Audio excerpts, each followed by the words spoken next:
Welcome back, friends. It's Anders. Today we're gonna be making a tropical drink called the Halekulani, which hails from Hawaii, Oahu specifically. It's almost 100 years old, dates back to the 1930s, and it is whiskey based. So although it's often lumped in with tiki drinks, it's very different. It doesn't fit the mold of your standard tiki drink. So we're gonna talk about it, and we're gonna make it. I really like this drink, hope you do too. If you're new to the channel, hit that subscribe button for more sips, tips, and recipes, and let's go make the Halekulani to the bar. So the Halekulani cocktail. Let's talk about the origins of this drink, all right? It was created almost 100 years ago in the 1930s at a place called the Halekulani Hotel. So this was a hotel cocktail, specifically at the House Without a Key, which was the lounge inside the hotel. The hotel's still there, by the way, and I looked online. They had some featured cocktails. I did not see the Halekulani, so I don't know if they're still making this drink there or not, but they were a while back, 1930s.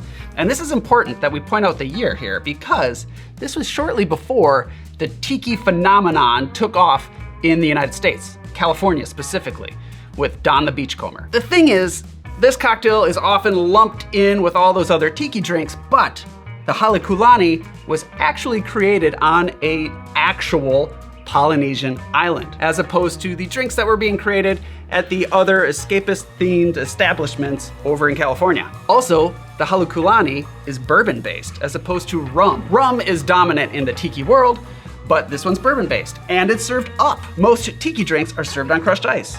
So there are some key differences here. However, this is still a nice, fun, juicy, refreshing tropical drink. There is a standard build for this drink. There are a number of different tiki and tropical cocktail books that have featured this cocktail. The first place I saw it was in the book Sippin' Safari by Beach Bum Berry, but it's also in Smuggler's Cove by Martin Kate, and it's in Tiki Modern Tropical Cocktails by Shannon Mustafer. All three great books. All three have the Halekulani in them. And all three recipes are extremely similar. So I'm not gonna mess with the ratios too much because this really is a nice balanced drink, but I am gonna split the base spirit, which is usually just bourbon. I'm gonna split that with rye because I really like it that way. And we'll talk about the tasting notes as we taste it. First, the booze. To make the Halekulani, we will need bourbon, rye whiskey, lemon juice, orange juice, pineapple juice, rich Demerara syrup, grenadine, and Angostura bitters. That's it. That's all you need. It's quite a bit. I realize that, but I'm gonna talk you through it. So the base is a split of bourbon and rye. That's the one I'm making. Traditionally, it is just bourbon, but here's the deal. I like the split with the rye, so I'm doing that. If you just have a bottle of bourbon, that's gonna be great. If you just have a bottle of rye, that's gonna be good. If you wanna do what I'm doing, split the base. Juices, lemon, orange, pineapple. Fresh is best, always fresh is best. Demerara syrup is gonna be the one thing to balance out the lemon juice. The grenadine is actually more of just an accent. It's just a little bit. I would recommend, of course, as always, using a good tart grenadine like the one I've got here with Portland syrups. And then the Angostura bitters, also just a little bit. So with that, let's build. And some of you might be thinking, Anders, are you gonna do a regal shake? Because I know you like to do that when you've got orange juice in your drink. No, I am not, because I've got these other things happening here. The lemon juice, the tartness of the lemon juice really does help with the orange, and it's not an overpowering orange flavor. We are gonna shake this cocktail and serve it up. Get your glassware chilled. In a shaking tin, let's start with the bourbon. 3/4 of an ounce of bourbon. To that, 3/4 of an ounce of rye whiskey. Again, if you only have one of the two whiskeys, 1.5 ounces of whiskey. Now, I'm gonna add 1/2 ounce of the rich Demerara syrup, 1/2 ounce of fresh lemon juice, 1/2 ounce of orange juice, 1/2 ounce of pineapple juice, 1 bar spoon or 5 milliliters of grenadine. I'm gonna stir it up, get the grenadine off the spoon, and then 1 full dash of Angostura bitters. Now we can add ice and shake. And double strain into your cocktail glass.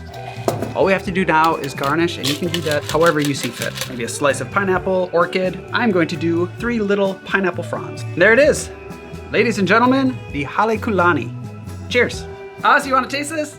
Oh, sure. What? Oh, sure, I would.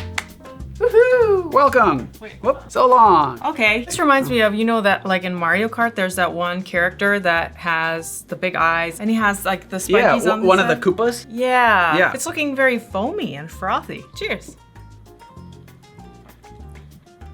It's very fruity. It's very easy to drink. What do you think with the whiskey in there? I like it. I can taste it, but it's not overpowering. I think that's really nice. The reason why I decided to split the bourbon and rye is that I do like it with just the bourbon, but when I did that, I tasted a lot of vanilla and oak, and so I tried it with rye. And when I did that, I tasted more floral notes. I think that came out from the grenadine and the pineapple juice. So then I tried a split, and it was the Goldilocks zone for me. It tastes like I should be drinking this on a beach somewhere. So I hope you like it. What do you think? Oh, I was just downloading the newest update. I'm sorry. The little Koopa guy from Mario Kart. What is that guy called? What is that guy's name? Is that Iggy? Iggy! Is it Iggy? Well, he's not from Mario Kart. He's from something else. Yes. Guys, I'm really good at Mario Kart. Andres is too. It's not a challenge, but maybe. Maybe. Lemmy. Lemmy. Lemmy not Koopa. Iggy. What's Iggy? Oh, Lemmy. This looks just like Lemmy. Yeah. Oh. Yeah, he's got the sprout. No, it is kind of like Iggy. That's identical. Not saying I'm challenging anyone to a Mario Kart race. But just putting that out there. It kind of sounds like you are. Well, there it is. I hope everybody enjoyed this one. Thank you for watching. Grab your grenadine, grab your merch, sign up for the newsletter. We'll see you next time. Cheers. Goodbye. Still, namely Sippy Sapari. Mr. Beach Bumberry, if you're watching this, I hope you caught that. I really enjoyed the book Sippy Sapari.